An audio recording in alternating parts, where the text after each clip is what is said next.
Hi there. My name is Ariel and I'm a total freak. But before we continue, please hit like and subscribe. My parents found out I was a freak the day I was born. Every time I cried, sweat started dripping from my skin. Mom totally flipped and spent thousands of dollars trying to figure out what was wrong with me. The doctor said I just had a harmless mutation in my genes, which made me a sweat ball when I got nervous. Dad was thrilled to know that I was totally fine, but Mom was beyond horrified. She was a former model and was super obsessed with perfection and beauty. This thing is disgusting. Our baby is not disgusting. She's smart and pretty. Even the other kids agreed with Mom. Once when I was in kindergarten, kids laughed at me when the teacher asked me to sing in front of everyone, and my clothes turned wet in seconds. Oh, look at her. Doesn't she bathe? I told Mom about it, and she tried everything to fix me. You need to change. You need to be perfect. Even the fact that I was able to read and write when I was only 4 didn't make my mom hate me any less. She never saw me as someone smart, but she thought that my beauty was the only good thing about me. So she was putting makeup on my face to show me off in front of her friends. Once, she invited someone to demonstrate her makeup skills and convinced them to hire her in their salon. She used me as a model, but I got nervous and started sweating. All my makeup melted and Mom's face turned red. The makeup artist said, "Listen, your daughter is very beautiful, but your makeup skills are bad. Please don't contact me again." Mom grounded me for months, and books were my only friends. I spent most of my time reading in my room. I loved reading about science. It was so cool to know how things worked. When I was 5, I thought things might get better when my mom told us she was pregnant with a second baby. When Mom laid eyes on baby Grace, she screamed with joy. She's not sweating. She's normal. Mom, we still don't know if she doesn't have the condition. She's just a baby. Well, Grace got older and she did not have the condition. In no time, she became Mom's favorite. She got everything she wanted. But honestly, everyone agreed that I was the pretty one, and I knew I was also the smartest. Like one day, Mom gave Grace pizza for dinner and served me a plate of boiled broccoli. "You're so sweaty. You don't need more grease." But I said, "Oh, cool. Look, Grace, Mom wants you to eat the pizza and get fat. Mom hates you." Grace burst into tears and Mom started comforting her and giving her the broccoli while I took the pizza and left for my room. As Grace grew up, Mom taught her to really hate me. Grace had difficulties reading and I spotted the problem only when she was 6. I tried to teach her, but Grace said, "Oh, I want to be like Mama, beautiful and non-sweaty. Stay away from me. I don't want to be like you." On Grace's 7th birthday, Mom forbade me from entering the party. I was even banned from the kitchen. But I snuck into her party when she wasn't looking to eat a slice of cake and spit in Grace's plate. That's when one of Grace's friends asked me, "Who are you? We haven't met you before."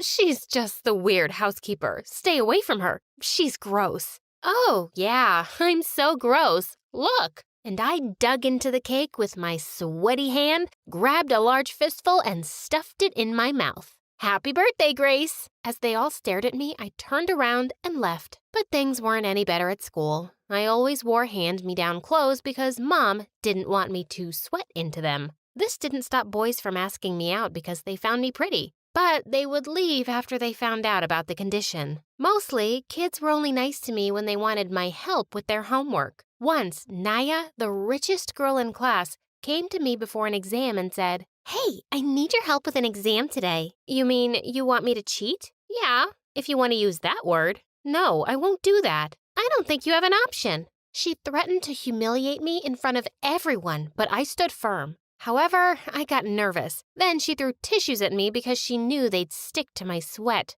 Look at her. She's such a weirdo. I pushed her, and then all the meanies showed up from behind her to beat me up. I ran like a cheetah until I reached the racetrack. I accidentally entered the race and started running with the competitors. Suddenly, I heard the coach's whistle, and he announced my name as the winner. What? People were cheering and hooting for me? Did I just accidentally win a race? The coach came up to me and said, "Whoa, You're so fast. This is the first time I've seen you. I don't know what's going on here. I never wanted to participate in the competition, but Naya made me run here and... Naya? She's an awesome student. She's also a runner. She deserves a reward for convincing you to participate in this race. Just then, Naya showed up from behind the coach with a big smile on her face. Oh, yes, Coach. Ariel is talented. Not only pretty and a genius, but also a great runner. Plus, she's my friend. And just like that, she hugged me. I was overwhelmed by all of this. First, I won a race, then I was enrolled in the track team, and I became freaking friends with my biggest enemy, Naya. That day, I started racing against other kids, and soon enough, I realized that everyone was sweaty here, and I looked just like them. I wasn't different or disgusting like Mom used to say I was. The next day, as I was walking past her table in the cafeteria, Naya asked me to join her and her friends. I was taken aback, but I sat down, and they were all being really nice to me. And suddenly, my popularity in school was rising. Being friends with Naya instantly gave me a higher ranking on the popularity meter, but that wasn't all. For the coming years, I was slowly turning into a racing star. Everyone who'd bullied me for so long started looking at me with respect. Our school was winning every race of the season because of me. Naya was having a big party at her place one evening, and I was invited. Luckily for me, it was a pool party, so my sweating wasn't going to be a problem because everyone would be wet. I was talking to Naya when suddenly I noticed a waiter across the room trying to balance trays of glasses, but they were about to fall any second. I dashed forward and caught them just before they crashed to the ground. As the waiter thanked me profusely and ran away, I heard someone say, "Wow, you're quite the speed demon, aren't you?" I turned around to see a gorgeous boy behind me. It's just all my running practice, I guess. I'm the star runner of our school track team, but I'm more interested in physics. The boy looked really impressed, and we started talking. It was so easy and fun talking to him. I didn't even realize how fast the time flew. Sometime later, Naya came by and put an arm on his shoulder. Liam, come and dance with me. My friend is making you miss all the fun. Oh, no. I was having a great time with her. Would it be okay if I could have your Facebook ID, Ariel? I could feel myself blushing hard as he added me on his Facebook. As Liam and Naya walked away, I suddenly caught the look on her face. She looked furious. Next day, I was super nervous to talk to Naya about last night. I waited for her in the changing room. When I saw Naya entering, I got up. Naya shrieked loudly. Ew! Did you just pee on your seat? I turned around in horror to see the seat was all wet. Listen, I'm just nervous about last night. I can see you like Liam, and I totally understand. I'll back off, and you can have him for your... Save it, Ariel. Liam is drooling over you, and since I can't do anything to convince him to go out with me, I can ruin you instead. And with that, she pushed me away and was about to attack me. I felt anger rising inside me, and I got up and rubbed my sweaty palm right on Naya's stupid face. She started shrieking like a madwoman.